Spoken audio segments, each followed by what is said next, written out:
Brigadier साहब, जब हम आपसे बात करते हैं तो ऐसा ही लगता है कि एक हिस्ट्री से बात कर रहे हैं, और माशाल्लाह आप पाकिस्तान के उन चंद नामवर लोगों में से हैं जो बाकायदा तौर पर दिफा के ऊपर सिर्फ बात नहीं करते, बाकायदा आपकी एक रिसर्च भी है और वो सारे मामलात हैं, इसीलिए आपको ब्रिगेडियर साहब हम लेते हैं। आप सर ये बताएं कि अब ये पाकिस्तान अफगान कैसे थमेगा मामला, क्योंकि यहाँ पर भी तो आपने देखा ना कि बहुत मसाइल बने हुए हैं और ये बढ़ता जा रहा है काम, इसको भी कोई रोकने वाला है या ये हम आपस में लड़ते ही रहेंगे?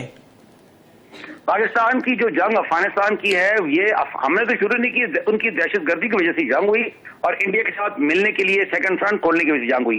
इसकी भी रिक्वायरमेंट है कि ये वॉर भी वाइंड अप हो। इसमें तुर्की ने अभी आज फिर बयान दिया है कि वो इस पाकिस्तान अफगानिस्तान में सीजफायर लाने की अभी तो आज बयान है तुर्की का, मैं लेटेस्ट बता रहा हूँ कि वो उसके लिए वो कोशिश करते रहेंगे। चाइना ने भी कहा और ममालिक ने भी कहा, सऊदी ने भी कहा था, ईरान ने भी कहा था, ईरान अब भी अपनी जंग में उलझ गया बरल कहा था। तो इसके अंदर दूसरे ममालिक भी चाहते हैं और पाकिस्तान का इंटरेस्ट भी है कि अपने हदफ हासिल करने के बाद, हदफ क्या है पाकिस्तान के, पाकिस्तान ने कोई फतह नहीं करनी जमीन या कोई किसी से वो दुश्मनी ये नहीं करनी। हमारा मकसद नहीं है कि ये पार्टी है या वो पार्टी, हमारा मकसद सिंपल है कि अफगानिस्तान से पाकिस्तान पे हमले ना हो, होस्टाइल अफगानिस्तान या टेररिस्ट अफगानिस्तान पाकिस्तान पे हमले ना करे। हम तो नहीं कह रहे अफगानिस्तान में वो क्या करें या ना करें, इस पे हम कमेंट नहीं कर रहे, कर सकते हैं लेकिन हम नहीं कर रहे। तो हमारा ये हक है और हमारा ये इंटरेस्ट है कि वहां से हमले ना हो पाकिस्तान पे किसी किस्म की, या दहशतगर्द भी हमला ना करें और इसके अलावा कोई भी दहशतगर्द हो बलूचिस्तान में या केपीके में या किसी हिस्से में। और दूसरा, अफगानिस्तान की जो हुकूमत है वो भी कोई पाकिस्तान के खिलाफ कार्रवाई ना करे इंडिया के कहने पे,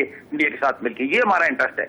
उसके ये जो आप पे जंग हो रही हुई है या हो रही है उधर तक ही है, तो इससे आगे जाने की जरूरत नहीं है। पाकिस्तान का इंटरेस्ट नहीं है कि बहुत बड़ी जंग या तवील जंग में अफगानिस्तान के चलता जाए, क्योंकि उसको हमारा तो मकसद ही नहीं है। देखें, बरतानिया जब आया था वो इंपीरियल पावर था, रूस जो था ना, वो मैं तारीख दोबारा बोल रहा हूँ, वो इंपीरियल पावर था, अमेरिका भी इंपीरियल ग्लोबल पावर है। उनका इंटरेस्ट था अफगानिस्तान पे कब्जा करना, वो दुश्मन थे, उन्होंने कब्जा किया, कई साल जंगें लड़ी, उसके बाद थक के चले गए। और उसके अलावा उनके दूसरी जंगें भी थी ना, बड़ी बड़ी ताकतें थी ना, ग्रेट पावर थी, तो उनकी दुनिया में और भी बड़े मसाइल थे।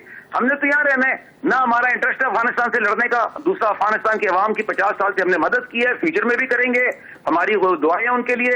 लेकिन terrorism and attacks, aggression against Pakistan is not acceptable. Thank you so much brigadier Nadir Mir साहब, आपने अपना कीमती वक्त दिया।